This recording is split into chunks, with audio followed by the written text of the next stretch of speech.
परमात्मा कहते हैं, गुरु मानुष कर जानते ते नर कहिए अंध, और होवे दुखी संसार में आग गई यम के फंद। परमात्मा आपकी ट्रायल लेता है कि ये थी इस दास के स्थान पर मैं होता तो ये सामने वाला मेरे साथ जैसा आज इसके साथ व्यवहार कर रहा है ऐसा ही मेरे साथ करता।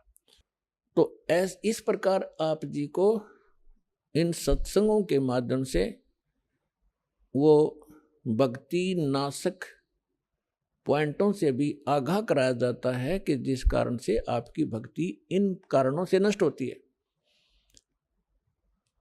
फिर भी उन्होंने बार बार प्रार्थना करने से शंकर भगवान ने कहा कि जो मेरे मुख से वचन निकल गया अब ये वापस नहीं हो सकता, इतना अवश्य कर दूंगा तेरे गुरु जी की प्रार्थना पर कि उस नरक के अंदर तुझे यम के दूत दुखी नहीं करेंगे, रहना पड़ेगा 1,00,000 वर्ष तक नरक में ही, उसको मैं बाहर नहीं कर सकता। अब यहाँ परमात्मा कहते हैं मासा घटे ना तिल बध है, विद ना लिखे जो लेख, और सच्चा सतगुरु मेट कर ऊपर मारते मेघ।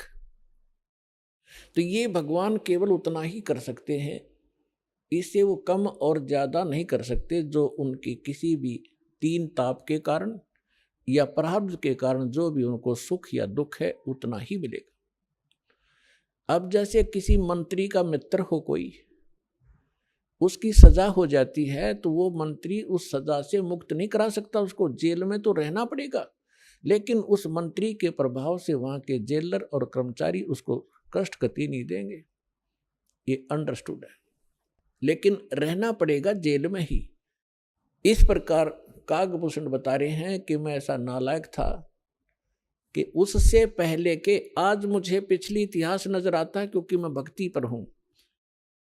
मैंने असंख्य जन्म खो दिए थे, जो टर्न वाइज मुझे असंख्यों जन्म मनुष्य के मिले, लेकिन भक्ति मैंने किसी भी जन्म में बीज नहीं बोया भक्ति का, और उस जन्म में मेरा भक्ति का बीज बो गया। और वो बीज बोने का, भक्ति का बीज पड़ने का कारण मेरे परिवार का नाश होना था। अगर वो परिवार नाश ना होता, वो परिवार के वो तो अक्षेत्र ही नाश हो गया था, तो वो मेरे लिए वरदान सिद्ध हो गया। आज मुझे महसूस हो रहा है वो कष्ट ना आता तो मैं उस जन्म में भी भक्ति नहीं करता, इतना नीच था। अब कागभूषण कहता उसके बाद मेरा 1,00,000 वर्ष के बाद फिर पुनः जन्म हुआ, भक्ति की कसक मेरे अंदर फिर भी बनी रही। मैंने एक लोमस ऋषि के साथ वाद विवाद कर दिया भक्ति के ऊपर। उसने श्राप दे दिया, रे चंडाल, तेरा चंडाल के घर जन्म होगा, काग चंडाल के। तो कहता है कि मेरे मन, जब गुरुजी ने मुझे ऐसा क्रोध से वचन बोला, मेरे को क्रोध नहीं हुआ, मैं समझ गया कि बात बिगड़ गई। मेरे मन में क्रोध नहीं आया, ना दुख हुआ, मुझे एहसास हुआ कि मेरे से भारी गलती बन गई। तो मैंने उनके तरफ करबद्ध होकर के हाथ जोड़ के ऐसे मायूस सा बनकर कहा कि हे ऋषि जी, जन्म तो दास को कहीं दे देना, पर एक वरदान भी दे दो कि मेरे भक्ति भूल ना पड़े। तो उसने कहा भाई ठीक है, तेरा जन्म तो होगा चंडाल का, लेकिन ये आशीर्वाद दे देता हूं कि भक्ति बनी, तेरा याद बनी रहेगी भगवान की। तो फिर काग चंड के घर ये जिसका जन्म हुआ, पूरा इतिहास बता रखा परमात्मा ने अपने सुख संवेद में। ब्रह्मा जी का वाहन है हंस, उसकी हंसनी को ब्रह्मा जी की पत्नी सावित्री उसको गर्भ धारण कराने के लिए काग चंड के घर लेगी। उनके संयोग से फिर कागभूषण का जन्म हुआ। ऊपर से मुंह काग का है, नीचे शरीर देवताओं जैसा है। फिर ये कहता है कि गरुड़ जी उसके बाद जो नेक्स्ट जन्म मेरा चंडाल के घर हुआ कागभूषण नाम से, उस जीवन में मेरे भक्ति की कसक, जबरदस्त कसक बनी रही। मैं घूम रहा था, भटक रहा था, गुरु भी बना रखे थे, ऋषियों के पास भी गया था और भक्ति भी कर रहा था। उसी दौरान मुझे एक जोगजीत नाम के महापुरुष मिले। उन्होंने मुझे सतलोक और सचखंड और बहुत आगे की जानकारी दी, और उन्होंने मुझे एक ऐसा मंत्र दे रखा है, उसका जाप करता हूँ और मेरी बहुत लंबी उम्र उन्होंने बख्श दी है। तो पुण्यात्माओं, वो जोगजीत कौन थे? ये वो परमात्मा है कबीर साहब, हमारे परम पुरुष। ये भिन्न भिन्न रूप बना के भिन्न भिन्न नामों से यहाँ आते हैं और अच्छी आत्माओं को मिलते हैं, उनको भक्ति से युक्त करते हैं। तो जो प्रसंग चल रहा था कि जैसे आप पूर्व जन्म के पुण्यकर्मी प्राणी हो, उनको मनुष्य जीवन मिला है, तो वो आज भी भक्ति की कसक आप में विद्यमान है, आप भटक रहे हो। और कुछ ऐसे व्यक्ति हैं, एक ही घर में एक तो इस ज्ञान को सुनते ही भाग लेता है और दूसरे को समझाने की चेष्टा करते हैं तो भी वो नहीं मानते हैं, विरोध करते हैं।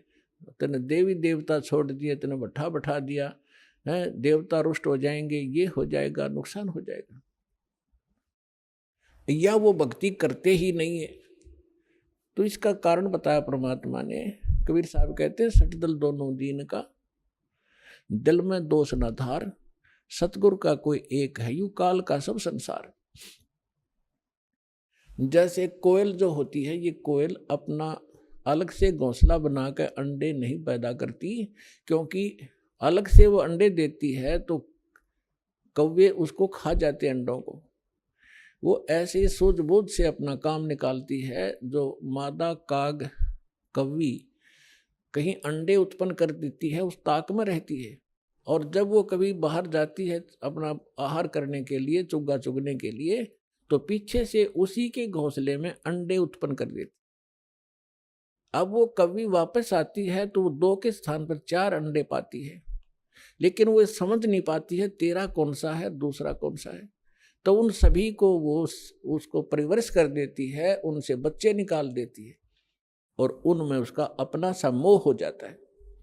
और वो कभी कोयल सामने देखती रहती है, उनके आसपास रहती है कि कब ये बच्चे उड़ने योग्य हों और फिर इनको मैं साथ ले जाऊं। जब वो देख लेती है कि ये बच्चे कुछ दूर तक उड़कर वापस आने लगे हैं, तब दूर वृक्ष पर बैठ कर अपनी बोली बोलती है, कुहू कुहू की। जो कोयल के बच्चे होते हैं वो उस आवाज से प्रभावित होते हैं और ऐसे चारों तरफ देखते हैं, उस आवाज के साथ वो खींचे चले जाते हैं। और जो काग वाले होते हैं उनका असर भी नहीं होता, वो अपने बैठे ऐसे ही, वो उड़कर चल पड़े कोयल वाले, काग वाले वहीं रह गए। अब कोयल कभी दौड़ती है, उड़ती है पीछे पीछे उनके साथ कि मेरे बच्चे गए, तो कोयल और दूर चली जाती है, कुहू कुहू करती हुई उड़ती हुई, तो बहुत दूर निकल जाती है। कभी वापस आ जाती है कि कहीं पीछे ये बच्चे तो गए सो गए, कहीं पीछे वालों को हानि ना हो जाए, उनको छोड़कर वह वापस आ जाती है। तो कोयल वाले बच्चे अपनी माँ की बोली पहचान कर उसके साथ चले जाते हैं और काग वाले वही रह जाते हैं। घर घर के अंदर आज ऐसी स्थिति हो चुकी है। जो परमात्मा के पूर्व जन्म के संस्कारी हंस हैं, परमात्मा की इस बोली को, कोयल की बोली को सुनते ही फड़क गए और भाग लिए सतलोक आश्रम की ओर। और वो भी अगर शाने नहीं हुए हैं, भी समझन जोगे जो शेष रह रहे हैं, ये भी हो सकता है, तो वो भी अगर कोयल के होंगे तो अवश्य सतलोक आश्रम बरवाड़ा में आना पड़ेगा उनको। तो ठीक इसी प्रकार पिछले संस्कार प्रारब्ध से ये सब आपका पिछले संस्कार से आपको सब वस्तु प्राप्त हो रही है, लेकिन आगे की भी तैयारी करवानी है।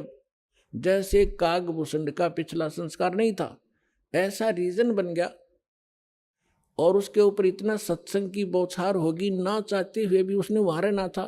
रोज ऋषि ने संत ने सत्संग करना था, उसका असर हो गया।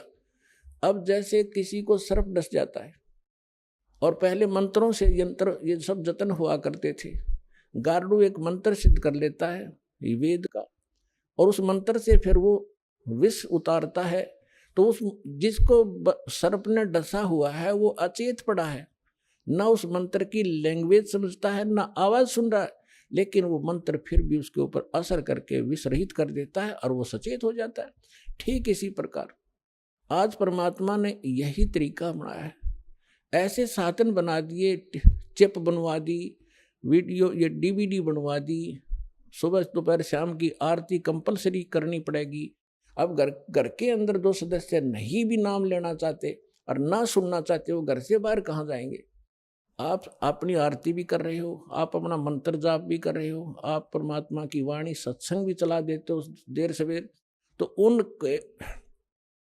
उनके ऊपर उस कागभूषण की तरह एक दिन असर होगा, और वो भी या राम नाम की कलम उनका भी चढ़ जाएगी एक दिन, और उनका पार होगा, क्योंकि भगवान